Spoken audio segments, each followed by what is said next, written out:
Chairman साहिबा, मैं शुरुआत में अपनी तरफ से ताज़ियत पेश करना चाहूँगा उन 26 लोगों को जिनका नाम पूछकर और मुसलमान नहीं होने के नाते पर उनको गोली मारकर कत्ल कर दिया गया। मैं ताज़ियत पेश करना चाहूँगा मौलाना इकबाल को, जो पूंछ के मदरसुल ज़ियाउल उलूम के मुदर्रिस थे, उस 5 साला लड़की मरियम को जिसको पाकिस्तान की शेलिंग में उसका पेट फट गया। मैं ताज़ियत पेश करना चाहूँगा मैडम जैन अली और उर्वा फातिमा, इन दो जुड़वा भाई बहनों को जिनकी उम्र 14 साल थी। लांस नायक दिनेश कुमार को, बीएसएफ के सब इंस्पेक्टर मोहम्मद इम्तियाज को। मैं शुक्रिया अदा करना चाहूँगा कश्मीर की आवाम का कि उन्होंने पहलगाम के वाक़े के बाद मस्जिदों से ऐलान किया मजम्मत का, बग़ैर किसी के बोलने पर रोड पर निकलकर उन्होंने पाकिस्तान से आए हुए दहशतगर्दों की मजम्मत की। मैं मुबारकबाद देता हूं हमारी मुसल्लह अफवाज को कि उन्होंने एक अजीम कुर्बानी पेश की और बहादुरी के साथ ऑपरेशन सिंदूर में भारत को कामयाबी दिलाई। मैं मुसल्लह अफवाज ने पहले 9 दहशतगर्द ठिकानों पर उनको निशाना बनाया और सबसे मेरी नज़र में जो दहशतगर्दी के दिल पर हमला हुआ वो भावलपुर का था और 6 एयरफील्ड, 3 हैंगर और 2 रनवेज को हमने तबाह किया।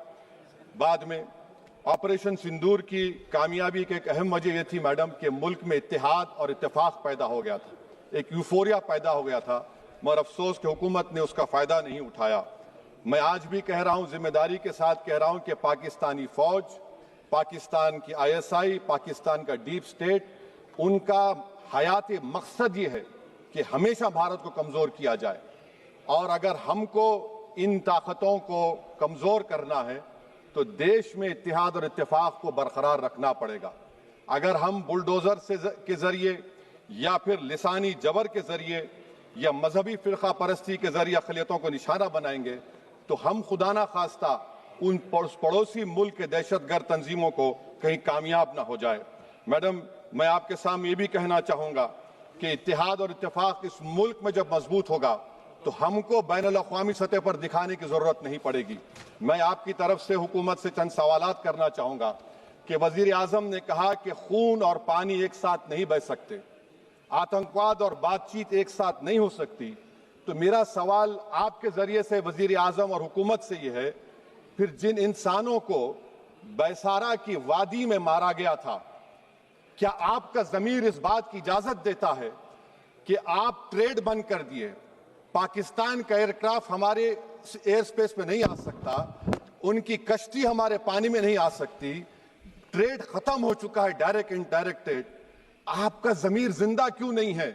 किस सूरत से आप पाकिस्तान से क्रिकेट मैच खेलेंगे जब हम पानी नहीं दे रहे हैं? 80% पानी पाकिस्तान का हम रोक रहे हैं, ये कहकर के पानी और खून नहीं बहेगा, आप क्रिकेट मैच खेलेंगे? मैडम, मेरा जमीर तो गवारा नहीं करता कि मैं उस मैच को देखूंगा। क्या इस हुकूमत में इतनी हिम्मत है कि उन 25 मरने वालों को फोन करके कहे कि देखो हमने ऑपरेशन सिंदूर में बदला ले लिया, अब तुम पाकिस्तान का मैच देखो? बड़ी अफसोस की बात है मैडम। मैडम, अकाउंटेबिलिटी किस पर है? पहलगाम किसने किया? 7.5 लाख हमारी फौज और सेंट्रल पैरामिलिट्री फोर्स है, ये कहां से 4 चूहे घुसकर हमारे भारत के नागरिक को मारे? अकाउंटेबिलिटी किस पर फिक्स होगी? LG पर फिक्स होगी तो LG को बरतरफ करिए, IB पर आती है तो एक्शन लीजिए, पुलिस पर आती है तो एक्शन लीजिए, मगर आप ये समझ रहे हैं कि ऑपरेशन कर दिया और हम खामोश लोग भूल जाएंगे। अकाउंटेबिलिटी फिक्स करना पड़ेगा। मैडम, डिटरेंस आपकी क्या है? आपने सर्जिकल स्ट्राइक किया, आपने बालाकोट किया, फिर ये पहलगाम हुआ, तो आपकी डिटरेंस की पॉलिसी नाकाम साबित हुई, कश्मीर की पॉलिसी नाकाम साबित हुई। 370 हटा दिया आपने एक रियासत को यूटी बना दिया और उसके बावजूद भी दहशतगर्द वहां पर पहुंच गए।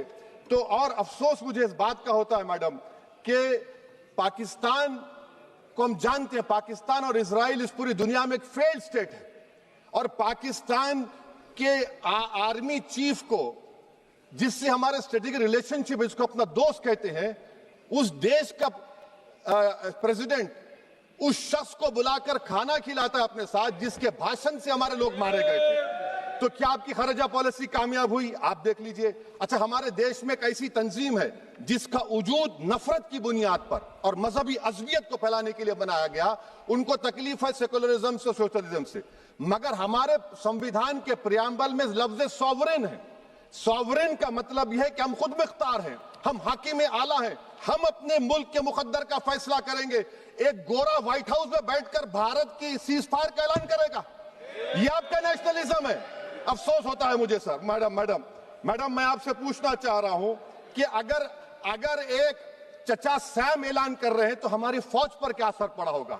हमारे उन पायलटों पर क्या असर पड़ेगा जो नहीं मालूम कितनी ऊपर आसमानों पर भारत की हिफाजत कर रहे हैं? वो नेवी का सिपाही जो समंदर में खड़ा हुआ है, उसको ये नहीं मालूम हो रहा है कि मेरा प्रधानमंत्री ऐलान नहीं किया, एक गोरे ने ऐलान किया। बड़ा ये आपके कैसा होगा ये? मैडम, मेरा सवाल हुकूमत से यह भी है कि हम कोई एडवर्सेरियल कंट्री नहीं है अमेरिका के लिए, हम दोस्त हैं, स्ट्रेटेजिक रिलेशनशिप है। क्या क्या एग्रीमेंट हमने साइन नहीं किया, तो क्या ये दोस्ती निभा रहे हैं? मैडम, मैं हिस्टोरिकल एग्जांपल दे रहा हूं, क्रुश्चेव और टीटो। क्रुश्चेव ने दबाव डाला, टीटो ने कहा मैं नहीं मानता, मैं नैम ज्वाइन करूंगा। मैडम, फ्रांस और यूएसए, डिगोल को जब यूएसए ने दबाव डाला तो डिगोल ने कहा कि तुम दोस्त हो मगर हमारी खारिजा पॉलिसी आजाद ना है। मैडम, वहीं पर आप देखिए गुजराल साहब, जिसको कहते सबसे कमजोर थे, वजीर आजम थे, उन्होंने बहादुरी का मजारा किया, रिफूलिंग करने नहीं दिया। वियतनाम 20 साल यूएसए से लड़ा मगर झुका नहीं, और हम उनको बोल भी नहीं पा रहे। हम तो कोई दुश्मन मुल्क तो नहीं है अमेरिका के, ये आपको समझने की जरूरत है।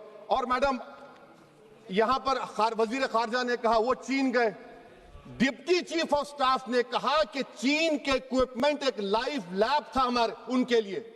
क्या आपने कहा चीन को कि तुमने क्यों दिया पाकिस्तान को हथियार? आप नहीं कहे। और मैडम, आप जानते हैं कि रक्षा मंत्री ने कहा कि स्विफ्ट एंड प्रोपोर्शनेट। तो फिर जो इंडोनेशिया मिलिट्री अटैचे ने कहा कि हमको कहा गया मत मारो, हम सेल्फ डिफेंस में भी नहीं मार सकते थे पाकिस्तान को। और अगर आप ट्रंप के बयान को गलत कह रहे हैं कि 5 एयरक्राफ्ट नहीं गिरे, मैं यकीन करता हूं आपकी बात का। आप हमारे पायलट्स को कमेंट करिए ना, हमारे पायलट्स को कमेंट करिए कि हम अपने पायलट्स की तारीफ करते हैं, आप वो भी नहीं करना चाहते। मैं हुकूमत से जानना चाहता हूं मैडम कि क्या फ्रांस ने हमको सोर्स कोड नहीं दिया जिसकी वजह से हमारे एयरक्राफ्ट को क्या नुकसान हुआ? अब मुस्तकबिल में आप हथियार खरीदेंगे तो क्या आप सोर्स कोड हासिल करेंगे? और मैडम, मैं आपको बताना चाह रहा हूं, मेरे सवाल का जवाब हुकूमत दे। हमारे पास सैंक्शन जो स्क्वाड्रन है 42 है, 60 साल के बाद सिर्फ 29 काम कर रहे हैं। पाकिस्तान के पास 25 हैं, चीन के पास 50 से ज्यादा हैं। 11 साल से आप सरकार में हैं, सबमरीन नहीं है, थर्ड एयरक्राफ्ट कैरियर कहां पर है आप बताइए। और मैडम, FATF में लाना पड़ेगा आपको। अगर आप विश्व गुरु हैं तो हम आपको चैलेंज कर रहे हैं, आप G7 के कंट्रीज को, GCC को और चचा सैम को राजी कराइए कि पाकिस्तान को, मैडम खत्म कर रहा हूं, FATF में दोबारा लाया जाए। मैडम, ऑल पार्टी मीटिंग हुई, देखिए कितना कॉन्ट्रडिक्शन है केंद्र सरकार में और स्टेट सरकार में। ऑल पार्टी मीटिंग में मैं था, केंद्र सरकार ने कहा कि नहीं, बैसारन मिडोस पर तो कोई जा ही नहीं सकता, जून से पहले इजाजत लेना पड़ेगा। बाद में हमको मालूम हुआ कि साल भर खुला रहता मिडोस सिवाय बारिश और स्नो के। ये कॉन्ट्रडिक्शन है केंद्र सरकार में। वहां पे मैं हुकूमत से मुतालबा करता हूं मैडम आपके जरिए से कि कौमी सिक्योरिटी को, नेशनल सिक्योरिटी को, खारिजा पॉलिसी को, फॉरेन पॉलिसी को राजनीति का मुद्दा मत बनाइए, राजनीति का मुद्दा मत बनाइए। ये हमारे मुल्क में मुफाद होगा, हमारे मुल्क के इत्तेहाद और एकजुटती को आप एक वोट का जरिया मत बनाइए। और मैं एक आखिरी बात पूछ रहा हूं मैडम, क्या चीन ने हमसे कहा था कि सीज फायर कर लो? और कैसे पाकिस्तान ने हमारे पायलट्स की बातों को सुना कि हमारा कम्युनिकेशन एनक्रिप्ट नहीं है? मैडम, आखिर में मैं अपने शेर से इस अपनी बात को खत्म करूंगा कि अपने ही हाथों से सर अपना कटाना है हमें, मादर हिंद पे भेंट चढ़ाना है हमें। किस तरह मरते हैं एहरारे वतन भारत पर, यह तमाशा है जो दुनिया को दिखाना है हमें।